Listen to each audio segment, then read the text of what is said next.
নমস্কার বন্ধুরা, welcome to jewellers. Do complete your task. আজকে আমরা জানবো মাই ডায়েরি যে লেখাটা রয়েছে, মাই ডায়েরি যে টপিকটা রয়েছে ক্লাস 7-এর 12th চ্যাপ্টার, সেটি সম্পর্কে আমরা আজকে জানবো। এটি লিখেছেন অ্যান ফ্রাঙ্ক, মাই ডায়েরি এই টপিকটি। প্রথমে আমরা জানবো অ্যান ফ্রাঙ্কের সম্পর্কে, যেটা এভাবে রয়েছে যে the following extracts have been taken from the book titled Anne Frank, The Diary of a Young Girl by Anne Frank। অর্থাৎ নিচের উদ্ধৃতাংশটি অ্যান ফ্রাঙ্কের লেখা Anne Frank the diary of a young girl নামক একটা গ্রন্থ থেকে নেওয়া হয়েছে, যেটা কিন্তু অ্যান ফ্রাঙ্কের লেখা, সেটা লেখা হয়েছে এখানে। তারপরে যেটা রয়েছে, Anne Frank was born on June 12th 1929 in Frankfurt, জার্মানির ফ্রাঙ্কফুর্ট বলে একটা জায়গা রয়েছে, সেখানে উনি জুন মাসের 12 তারিখে 1929 সালে জন্মগ্রহণ করেছিলেন। In her diary, Anne Frank records her experiences during 1942 when she and her family fled their home in Amsterdam and went hiding for the next 2 years in the secret annex of an old office building. The extract deals with the experiences just before she had and her family went into hiding. তো এখানে কি বলা হয়েছে যে জার্মানির ফ্রাঙ্কফুর্টে উনি 1929 খ্রিস্টাব্দের 12 June জন্মগ্রহণ করেছিলেন। তো 1942 খ্রিস্টাব্দের অভিজ্ঞতা থেকে তিনি লিপিবদ্ধ করেছেন এখানে তার দিনলিপিতে, অর্থাৎ তার যে ডায়েরিতে, যখন তিনি এবং তার পরিবার তাদের আমস্টারডামের বাড়ি থেকে পালিয়ে গিয়ে পুরনো এক অফিস বাড়ির সিক্রেট অ্যানেক্সে পরবর্তী 2 বছর লুকিয়ে কাটিয়েছিলেন। এই উদ্ধৃতাংশটি তাঁর এবং তার পরিবারের লুকিয়ে থাকার পূর্ব অভিজ্ঞতার কথা বর্ণনা করে, এই গল্পটিতে আমরা জানতে পারব। তাহলে প্রথম আমরা ইউনিট 1টা শুরু করছি এভাবে। On Friday June 12th I woke up at 6 o'clock and no wonder it was my birthday. On Friday অর্থাৎ শুক্রবার জুনের 12 তারিখে আমি জেগে উঠলাম 6টার সময়, 6 o'clock অর্থাৎ 6টার সময়, অ্যান্ড নো ওয়ান্ডার এবং আমি একটু অবাক হইনি, ইট ওয়াজ মাই বার্থডে, এটা ছিল আমার জন্মদিন। But of course I was not allowed to get up at that hour, so I had to control my curiosity until a 6:45। বলা হচ্ছে কিন্তু অবশ্যই সেই সময়ে উঠে পড়ার অনুমতি ছিল না আমার, ফলে 6:45 অর্থাৎ 7টা বাজতে 15 মিনিট বাকি সেই সময় আমার কৌতূহলকে আমাকে সংবরণ করতেই হয়েছিল। যেরকমটা এখানে লেখা রয়েছে যে কোয়ার্টার টু 7 মানে হচ্ছে 15 মিনিট বাকি থাকা। যদি মানে 7টা বাজতে 15 মিনিট বাকি থাকা, যদি কোয়ার্টার টু 8 থাকতো তাহলে হচ্ছে 8টা বাজতে 15 মিনিট বাকি থাকা। আর যদি কোয়ার্টার পাস্ট 7 হতো তখন কিন্তু 7টা 15, এইভাবে কোয়ার্টার মানে শব্দটা ব্যবহার করা হয় সময়ের ক্ষেত্রে। এরপর এখানে কিউরিয়াসিটি বলে একটা শব্দ রয়েছে, কিউরিয়াসিটি মানে হচ্ছে এটাকে কৌতূহল বলি আমরা। তারপরের লাইনে চলে যাব, then I could bear it no longer and went to the dining room. তারপরে আমরা কি করলাম, ওয়েন্ট টু দ্য ডাইনিং রুমে গেলাম। ডাইনিং রুম অর্থাৎ কাকে বলা হয় না, যেখানে আমরা খাবার দাবার খাই, অর্থাৎ খাবার ঘরকে ডাইনিং রুম বলা হয়। খাবারের ঘরে গেলাম। Where I received a warm welcome from Moortje the cat. Moortje বলে একটা বেড়াল ছিল ওনার, তার কাছ থেকে একটা উষ্ণ অভ্যর্থনা পেলেন, ওয়ার্ম ওয়েলকাম পেলেন। Soon after 7 I went to mummy and daddy and then to the sitting room to undo my presents। বলছে soon after তারপরেই, অত্যন্ত তাড়াতাড়ি, I went to mummy and daddy আমি বাবা এবং মায়ের কাছে গিয়েছিলাম, and then to the sitting room তারপর বসার ঘরে গিয়েছিলাম, to undo my presents আমার উপহারগুলোকে খুলতে, আন্ডু করতে, আন্ডু মানে ওপেন করা, আমার যে উপহারগুলো আমি পেয়েছি সেগুলোকে বের করার জন্য আমি আমার বাবা মার কাছে গেলাম। The first to greet me was you. আমাকে প্রথমেই যে স্বাগত জানায় বা প্রথমেই যে শুভেচ্ছা জানায়, সম্ভাষণ জানায়, সেটা হলো তুমি। Possibly the nicest of all, বলে সম্ভবত সবার চেয়ে সুন্দর। নাইসেস্ট মানে হচ্ছে এটা সুপারলেটিভ ডিগ্রি, পসিবলি মানে সম্ভবত। Then on the table there were a bunch of roses. তারপর টেবিলে দেখা গেল যে একগুচ্ছ গোলাপ রাখা ছিল, আ প্ল্যান্ট একটা গাছ, অ্যান্ড সাম পিওনিস এবং কিছু পিওনি ফুল রাখা ছিল। আ garden plant with large red pink or white flowers, যেটাকে পিওনিস বলা হচ্ছে, ওটা হচ্ছে বিশাল দেখতে, একটু লাল রঙের হয়, পিঙ্ক রঙের হতে পারে, আবার সাদা রঙেরও ফুল হতে পারে, সেগুলোকে পিওনি ফুল বলা হয়। And more arrive during the day, এবং তারপরে আরও অনেক কিছু বাড়িতে এসে পৌঁছলো সেই দিনে। অর্থাৎ একজনের বার্থডে হচ্ছে, জন্মদিন হচ্ছে, সেই জন্মদিনের ক্ষেত্রে অত্যন্ত বেশি বেশি উপহার আসে, সেটা কথা বলা হয়েছে। যেহেতু ওনার জন্মদিন ছিল ওই দিন, তো অনেকে অনেক উপহার নিয়ে আসছেন, সেটা বলা হয়েছে। I got masses of things from mummy and daddy and was thoroughly spoiled by various friends. বলছে আই গট মাসেস অফ থিংস, আমি অনেক জিনিস পেয়েছিলাম মামি অ্যান্ড ড্যাডি, মা বাবার কাছ থেকে। And was thoroughly spoiled by various friends, অর্থাৎ আমি নষ্ট হচ্ছিলাম আমার অন্যান্য বন্ধুদের দ্বারা, অর্থাৎ তাদের সঙ্গে আমি দুষ্টুমি করছিলাম। Among other things I was given camera obscura, a party game, lots of sweets, chocolates, a puzzle, and a brooch. Tales and Legends of the Netherlands by Joseph Cohen, Dicey's Mountain Holiday, a terrific book, and some money. Now I can buy the Myths of Greece and Rome grant. বলা হচ্ছে যে আমি অনেক chocolate পেয়েছিলাম, মিষ্টি পেয়েছিলাম, ব্রোচ পেয়েছিলাম। Brooch হচ্ছে a piece of jewellery for women which is fastened on to clothes with a pin, মানে পিন দিয়ে আটকে রাখা এক ধরনের জুয়েলারি, সেটাকে বলা হয় ব্রোচ, BROOCH। এখানে আমরা দেখলাম। এবং আর কি কি পেয়েছিল না, কিছু বই, যেটা হচ্ছে tales and legends of the Netherlands বলে একটা, যেটা আছে জোসেফ কোহেনের লেখা। ডাইসির লেখা হচ্ছে মাউন্টেন হলিডে, একটা ভয়ানক বই বা একটা মানে ভীষণ ভালো বই। অ্যান্ড সাম মানি, এবং কিছু টাকা পেয়েছিল।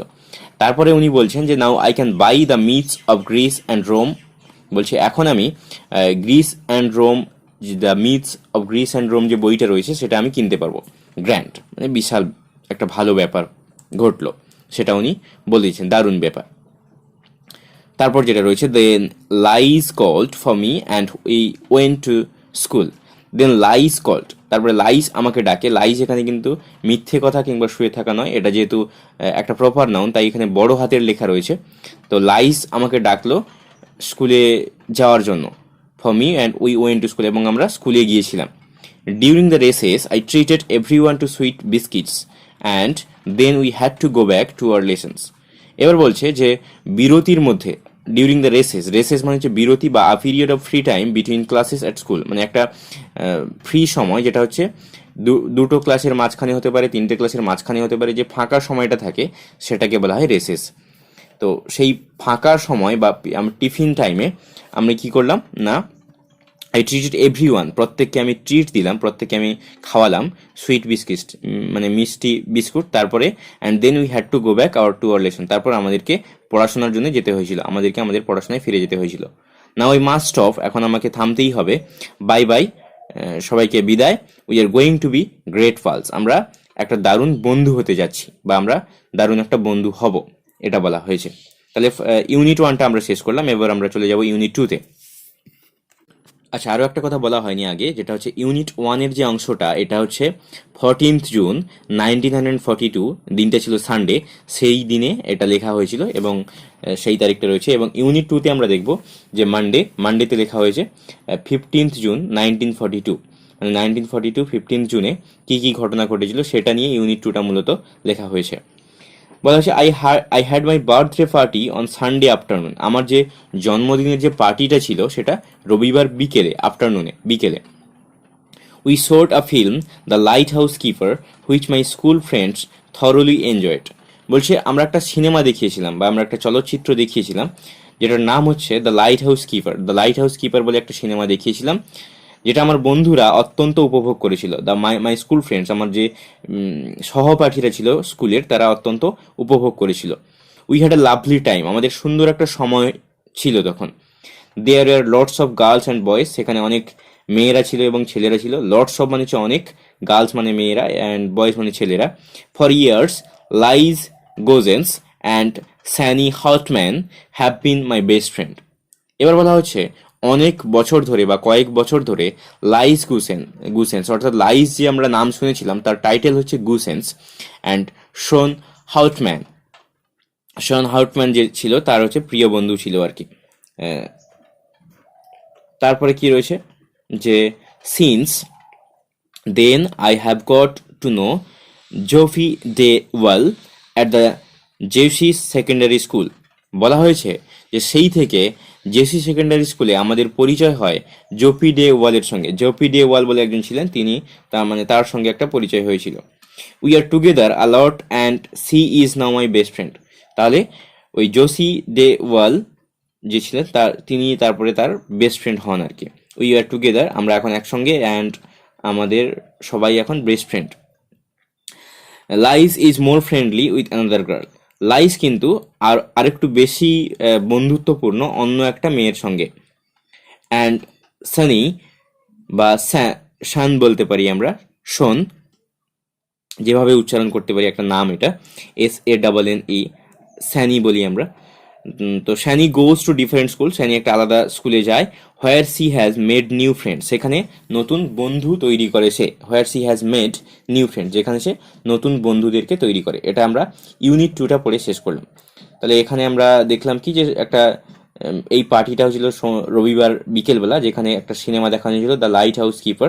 তারপরে সেখানে একটা ভালো সময় কাটিয়েছেন ওনারা। তার বন্ধুত্ব ছিল গোসেন্স এবং শ্যান হটম্যান বলে তাদের সঙ্গে, এবং তারা বেস্ট ফ্রেন্ড ছিল। তারপর তার সঙ্গে দেখা হয় জোফি ডে ওয়ালের সঙ্গে, তারপর সেও আবার একটা ভালো বন্ধু বা বেস্ট ফ্রেন্ড একটা জায়গা পায়। পরের দিকে কি হয়, লাইজ অন্য একটা মেয়ের সঙ্গে একটা ভালো বন্ধুত্বমূলক সম্পর্ক তৈরি করে, এবং সানি হচ্ছে অন্য স্কুলে চলে যায়। এটা নিয়ে বলা হলো। এবার ইউনিট 3তে আমরা চলে যাব, যেটার ঘটনাটা হচ্ছে স্যাটারডে 20th জুন 1942, 20 জুন 1942 সালে সেই দিনের ঘটনা। I haven't written for few days because I wanted first of all to think about my diary. বলছে আমি প্রথমে এত কিছু বলতে চাইনি, কারণ আমি চেয়েছিলাম যে তোমরা আমার ডায়েরিটার সম্পর্কে ভাবো। এখানে একটা কথা বলে রাখি, এখানে মূলত ডায়েরিটাকে কিন্তু পার্সনিফিকেশন করা হয়েছে। এই যে পার্সনিফিকেশনের কথার অর্থ হলো মানবিকীকরণ, অর্থাৎ এখানে মাই ডায়েরি গল্পটিতে মাই ডায়েরি যে মানে অ্যান ফ্র্যাঙ্ক যে লেখিকা, ওনার যে ডায়েরিটা সেটা হচ্ছে বলা হয়েছে যে ওটা একটা মানুষের সঙ্গে কল্পনা করেছে। ওনার ওই ডায়েরির সঙ্গে উনি ওনার মানে ইমোশনস সব কিছু শেয়ার করেন। তো শুরু করি যে পরের লাইনটা, যে it's an odd idea for someone like me to keep a diary, not only because I have never done so before, but because it seems to me that neither I nor for that matter anyone else will be interested in the unbosomings of the 13-year-old school girl.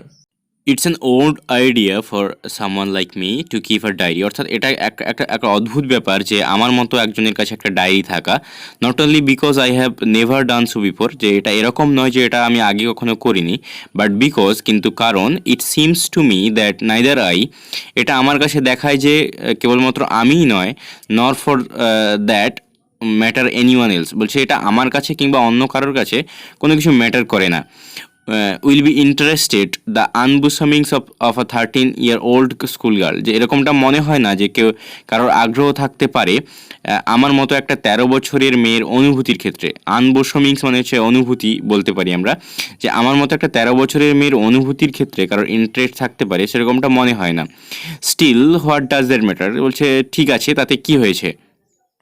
I want two right, আমি লিখতে চাই, but more than that, কিন্তু তার চেয়েও বেশি, I want to bring out all kinds of things, আমি বাইরে আনতে চাই সমস্ত জিনিস, that lie buried deep in my heart, যেটা আমার হৃদয়ের একদম গভীরে পোঁতা রয়েছে বা রাখা রয়েছে, আমার হৃদয়ে যে কথাগুলো চাপা রয়েছে গভীরে, সেগুলোকে আমি বের করে আনতে চাই। There is a saying that paper is more patient than man, সেখানে একটা কথা রয়েছে যে একটা কাগজ বা একটা পেপার একটা মানুষের থেকে অনেক বেশি ধৈর্যশীল। It came back to me on one of my slightly melancholy days, it came back to me on one of my slightly melancholy days while I sat chin in hand feeling too bored and limp even to make up my mind whether to go out or stay at home। বলছে it came back to me on one of my slightly melancholy days, বলছে এটা আমাকে ফিরিয়ে নিয়ে যায় বা আমাকে নিয়ে যায় আমার একটা বিষণ্ণ দিনে। মেলানকলি অর্থাৎ বিষণ্ণ, মেলানকলি একটা ইন্টারেস্টিং শব্দ। মেলানকলি কথার অর্থ হচ্ছে যেটা কষ্টও দেয়, আবার সেটা আবার অনেকের ভালোও লাগে, মানে কষ্ট পেতেও অনেকের ভালো লাগে, সেটাকে বলা হয় melancholy, MELANCHOLY, melancholy days.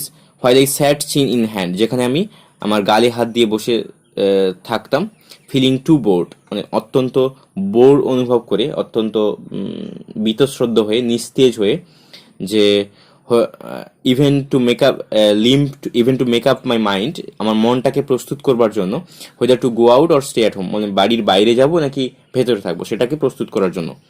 Yes, there is no doubt that paper is patient and I don't intend to show this cardboard covered notebook bearing the proud name of diary to anyone.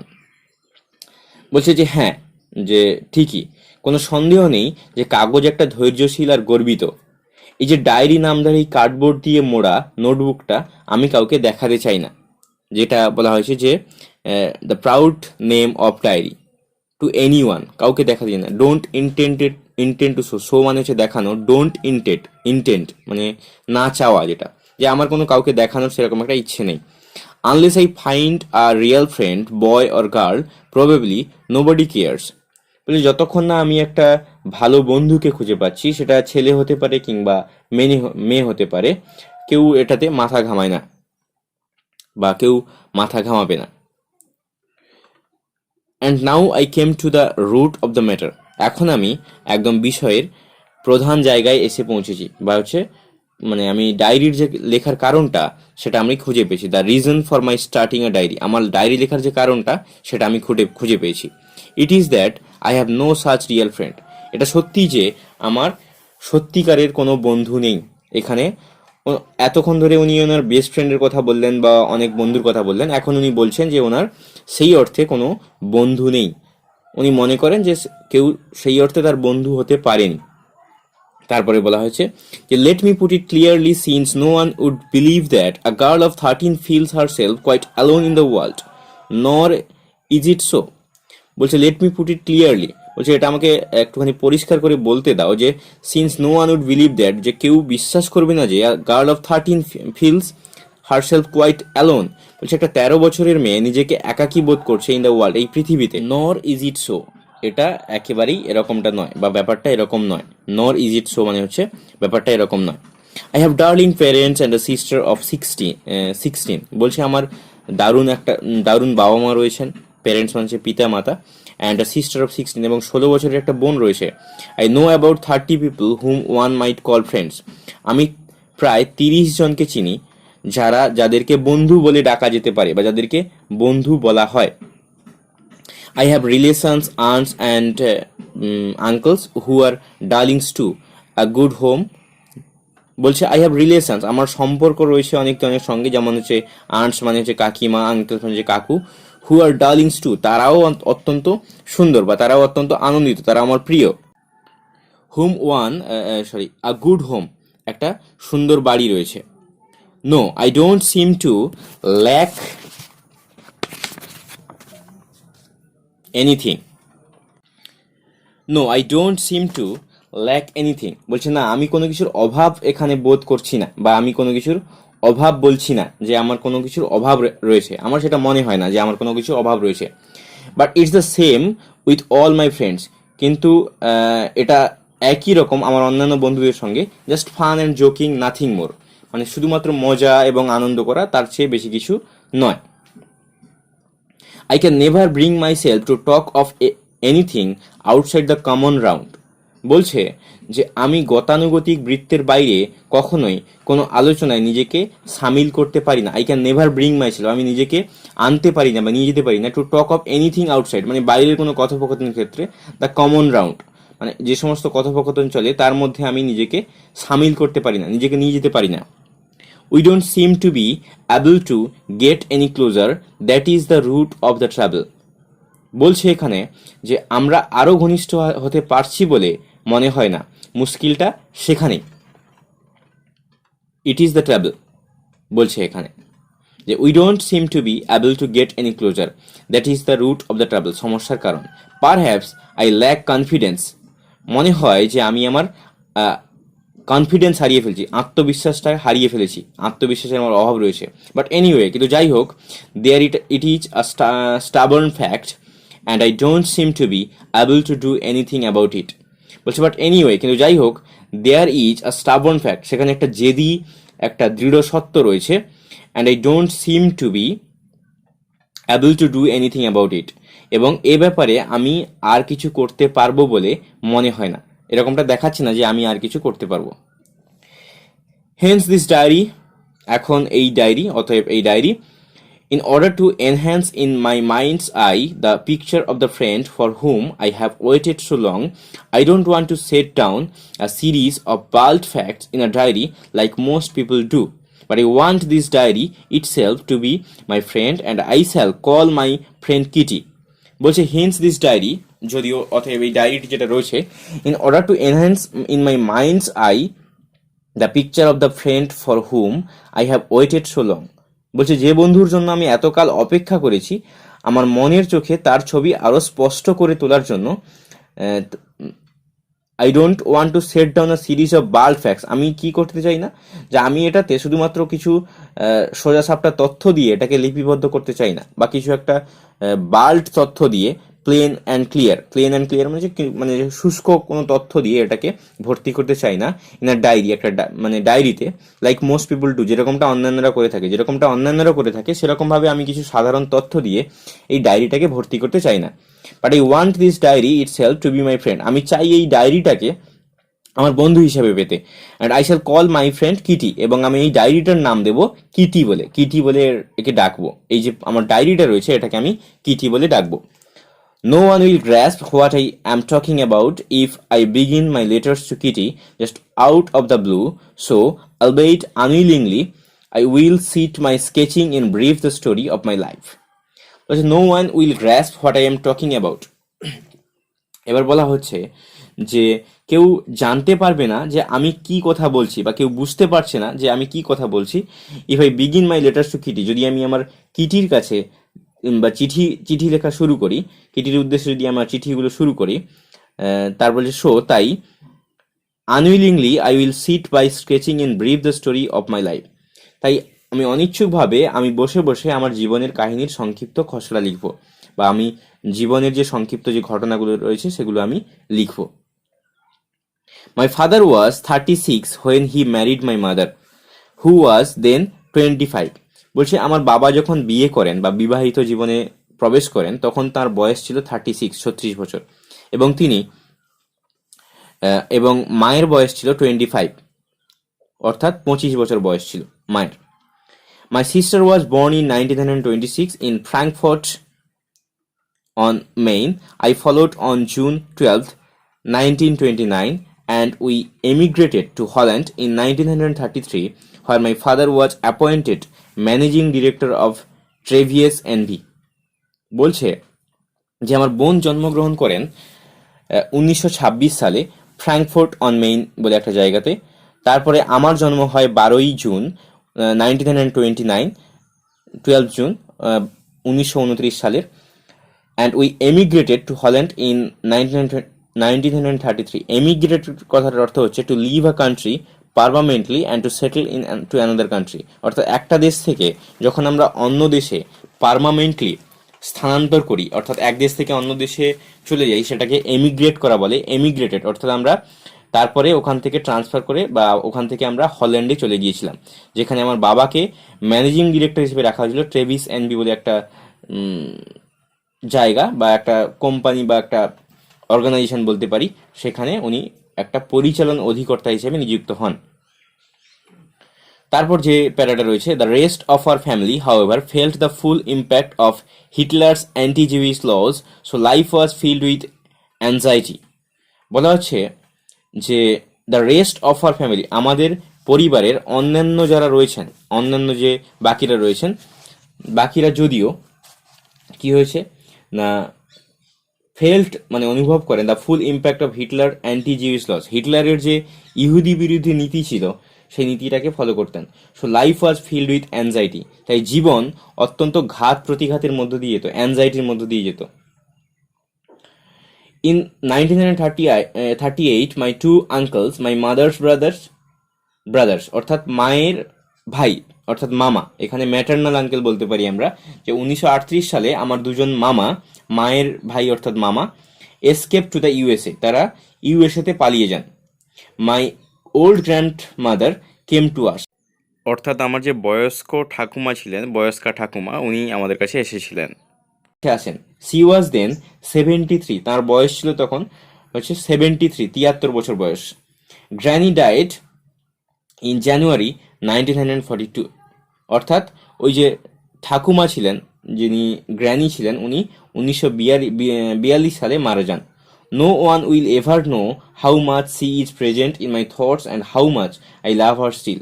বলছে ওই যে granny বা ওই যে grand mother, কাউকে বোঝানো যাবে না যে তিনি কতটা আমার মধ্যে উপস্থিত ছিলেন বা আমাকে উদ্বুদ্ধ করতেন বা আমার মধ্যে বিরাজ করতেন, সেটা কেউই জানে না।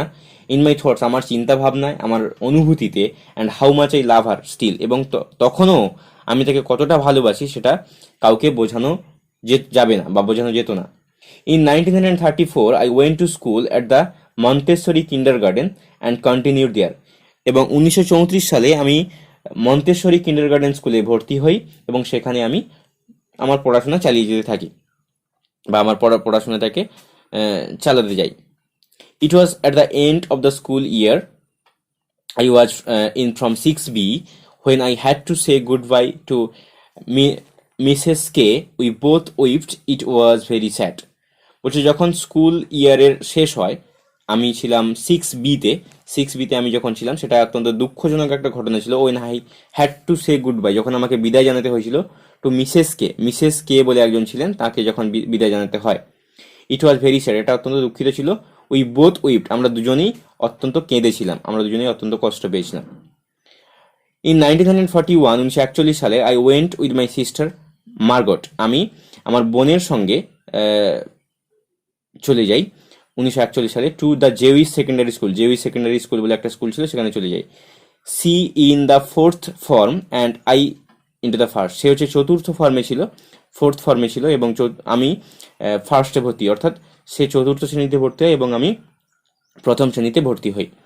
So far everything is all right with the four of us and here I come to the present day. বলছে so far everything is all right, এই পর্যন্ত বা এখনো পর্যন্ত আমাদের চারজনের সব কিছু ঠিকঠাক চলছে। And here I come to my present day, এবং আমি আমার এখন বর্তমান দিনটাতে এসে উপস্থিত হয়েছি বা উপনীত হয়েছি। এখানে মূলত একটা ডায়েরির বিষয়ে বলা হয়েছে। অ্যান ফ্রাঙ্ক উনি লিখেছেন একটা ডায়েরি, কিভাবে ওনার জীবনে ভূমিকা পালন করছিল। উনি চেয়েছিলেন যে ওনার জীবনে যে সমস্ত ঘটনা ঘটে সেগুলোকে ডায়েরিতে লিপিবদ্ধ করে রাখতে, অন্যান্যদের মতো কোনো রকম শুষ্ক তথ্য দিয়ে নয়, গুরুত্বপূর্ণ কিছু ঘটনা দিয়ে সেটাকে পূরণ করতে চেয়েছিলেন। এবং ওনার যে স্কুলে যাওয়ার ঘটনাগুলো যেগুলো ছিল সেগুলোকে এখানে বলা হয়েছে। তো thank you for watching, please do subscribe. এর পরবর্তী গল্পগুলো জানার জন্য আমাদের সঙ্গে থাকতে হবে। Thank you.